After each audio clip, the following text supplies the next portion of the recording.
Capítulo 7. Sentimento de culpa. Muitas pessoas vivem com um sentimento de culpa infundado, culpa falsa ou duvidosa. Isso lhes acarreta conflitos e as seguintes tendências: complexos de inferioridade, perfeccionismo, autoacusação constante, medo do fracasso, com um consequente estado de permanente vigilância e exigência demasiada nos relacionamentos. Por outro lado, o sentimento de culpa é um recurso útil que estimula a conduta correta e respeitosa, favorecendo a boa convivência. O sentimento de culpa real é sintoma de uma consciência alerta, que serve de autocensura e previne os delitos e a falta de moral.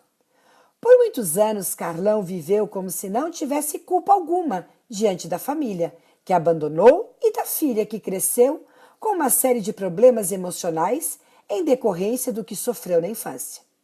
Agora, vivendo em uma casa de repouso e vendo a morte se aproximar, finalmente sua consciência parece estar despertando. No entanto, o que fazer com esse sentimento? Não tinha mais como pedir perdão à esposa, e a filha, como já vimos, se recusava a vê-lo. O desespero e a frustração aumentavam dia após dia. Se a culpa é comprovada, a solução está em buscar a reparação, sempre que possível, e pedir perdão a Deus e às pessoas ofendidas. Saiba que Deus está disposto a perdoar até as maiores falhas, mesmo aquelas que não são perdoadas em nível humano. Embora os seus pecados sejam vermelhos como escarlate, eles se tornarão brancos como a neve. Embora sejam rubros como púrpura, como a lã se tornarão. Isaías 1,18. Para receber de Deus o perdão e a reconciliação, também é necessário perdoar os outros. Isso ajuda no processo de perdoar a si mesmo, que está no centro do sentimento de culpa. Quanto à culpa infundada ou exagerada, o processo exige algumas atitudes. Entre as principais, podemos citar as seguintes: evitar os enfoques demasiadamente restritos. Os ambientes familiares ou sociais onde há autoritarismo e intimidação contribuem para uma consciência limitada, com a consequente risco de falsa culpa. É preciso buscar o afastamento desse tipo de situação. Fazer o que é correto e descansar em Deus. Tome decisões e atitudes com base nos princípios divinos. Descanse quanto aos resultados. Tire lições de seus erros e falhas. Depois de pedir perdão a Deus e às pessoas afetadas por seus erros e de buscar a reparação, faça disso uma motivação e um aprendizado para agir de modo diferente no futuro. Abra o coração a alguém de grande confiança. Falar dos sentimentos de culpa a um amigo de confiança ajuda a organizar as ideias. Em todos os casos, serve de alívio para reduzir parte da tensão criada por esse sentimento. Consciência insensível. A consciência nem sempre constitui uma norma de conduta sábia. Existem consciências demasiadamente limitadas. Outras, por sua vez, não têm limites. Os que são demasiadamente restritos esperam que o mesmo ocorra com os outros, e os que não têm limites acham que tudo está bom. Por isso, em Provérbios 16:25 está escrito: há caminho que parece reto ao homem, mas no final conduz à morte. Portanto, é necessário contar com normas externas e transcendentes, princípios éticos de valor universal. Não é em vão que o apóstolo Paulo advertiu seu discípulo Timóteo a respeito de alguns que, tendo a consciência insensível, mandariam os crentes fazerem coisas absurdas. 1 Timóteo 4, versículos 2 e 3. As consciências insensíveis não são capazes de servir como um guia de conduta confiável. Outro lado da culpa. Um estudo realizado por Krasina Kochanska e suas colegas constatou que o sentimento de culpa, na medida exata, ajuda as crianças a observar as normas e respeitar os outros. Participaram dessa pesquisa 106 meninos e meninas em idade pré-escolar, de 2 a 5 anos de idade. Para verificar a medida da culpa, os pesquisadores fizeram com que as crianças acreditassem que haviam estragado um objeto de grande valor. Logo após, observou-se a conduta de cada uma e foi solicitado a opinião tanto das mães quanto das próprias crianças. Esses são os resultados mais importantes. As meninas demonstraram maior sentimento de culpa que os meninos. Os pré-escolares de famílias bem estruturadas manifestaram menor sentimento de culpa.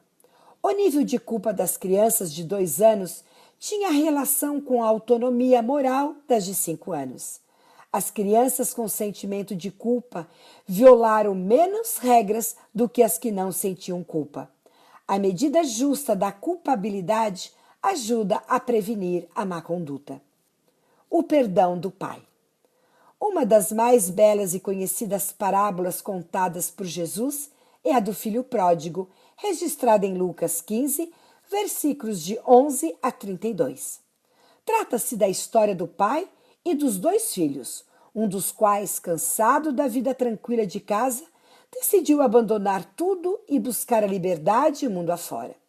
Como se não bastasse magoar o pai com sua atitude rebelde e ingrata, ele ainda pediu sua parte na herança da família, algo que os filhos só recebem quando os pais morrem.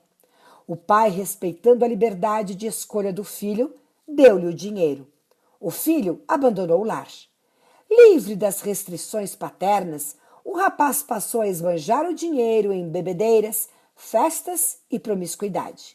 Enquanto tinha recursos, esteve cercado de amigos. O dinheiro se foi e a fome chegou. O que fazer? Foi procurar emprego e acabou cuidando de porcos, um trabalho extremamente humilhante para um judeu. O jovem que queria ser livre viu-se de repente escravo das circunstâncias. Ele, que tinha tudo em casa, passou a disputar a ração dos porcos para não morrer de fome. Onde estavam os amigos, as mulheres, o som de festa? O texto diz que o jovem tinha ido para uma terra distante, símbolo mais do que apropriado para o pecado, que nos leva para longe de Deus e de nós mesmos. Arranca tudo o que há de bom em nossa vida, alimentando por algum tempo a ilusão de liberdade e alegria. Porém, não existe felicidade longe de Deus na terra distante. Aquele jovem descobriu que na terra distante só existem frustração, tristeza, humilhação, vazio e culpa. No meio daquela situação deplorável, ele decidiu voltar com a intenção de ser aceito pelo pai como um de seus empregados. Esse filho ainda tinha muito a aprender sobre o pai, a quem dera as costas. Porém, ainda que sua compreensão fosse limitada, ele sabia que o pai era justo e amoroso. E foi essa noção que o fez pensar em voltar. É sempre a bondade de Deus que nos leva ao arrependimento e nos atrai a Ele. Romanos 2, versículo 4 e Jeremias 31, versículo 3. Com a cabeça baixa, as roupas esfarrapadas e uma tonelada de culpa sobre si, ele se aproximou de casa, mas não surpreendeu o pai, que o avistou à distância e correu em sua direção, dando-lhe um abraço apertado, cobrindo sua miséria com a própria capa. O pai sempre estivera esperando. Nunca havia deixado de amar. Por isso, recebeu o maltrapilho arrependido como seu filho, sem lhe jogar no rosto os pecados. O passado estava esquecido, os pecados perdoados. Ninguém podia dizer nada em contrário. O inimigo de Deus vive contando a mentira de que o Senhor não pode aceitar pecadores de volta, a menos que sejam bons o bastante para poder voltar. Se esperar até que isso aconteça, o pecador nunca irá a Deus. A mensagem central da parábola é o amor do Pai, que claramente representa a Deus. Ele nos aceita, perdoa e ama, sempre. Esse conhecimento faria grande diferença na vida de Carlão e de todo pecador que vive sob a nuvem pesada do sentimento de culpa. Você já tomou a decisão de voltar para o Pai? Faça um teste. Há uma relação direta entre determinadas condutas e o sentimento de culpa. As perguntas seguintes apresentam condutas associadas à culpa. Responda com um sim ou um não. Primeiro, você cresceu em um ambiente onde havia autoritarismo e intimidação? Segundo, é muito difícil perdoar os próprios erros? Terceiro, é difícil para você perdoar aqueles que o ofendem? Quarto, está constantemente com medo de quebrar alguma regra social? Quinto, você se assusta diante de qualquer indício de má notícia? Sexto, sente medo sempre que pensa no futuro? Sétimo, fica muito aborrecido quando alguma coisa não sai de maneira perfeita? Oitavo, sente-se excessivamente incomodado com a falta de pontualidade? Nono, sente com frequência complexo de inferioridade? Décimo, sente-se facilmente desgostoso consigo mesmo e com os outros? 11º, fica excessivamente preocupado com o julgamento que os outros fazem de você? 12º, na sua imaginação, Deus está sempre descontente por causa de seus pecados e imperfeições? Se você respondeu sim para mais de 3 perguntas, é propenso a ter falsa culpa e deve buscar soluções. Comece pelos conselhos deste capítulo e procure ajuda profissional. Fim do capítulo 7. Cibele Brunelli, este áudio é uma produção do Máxina.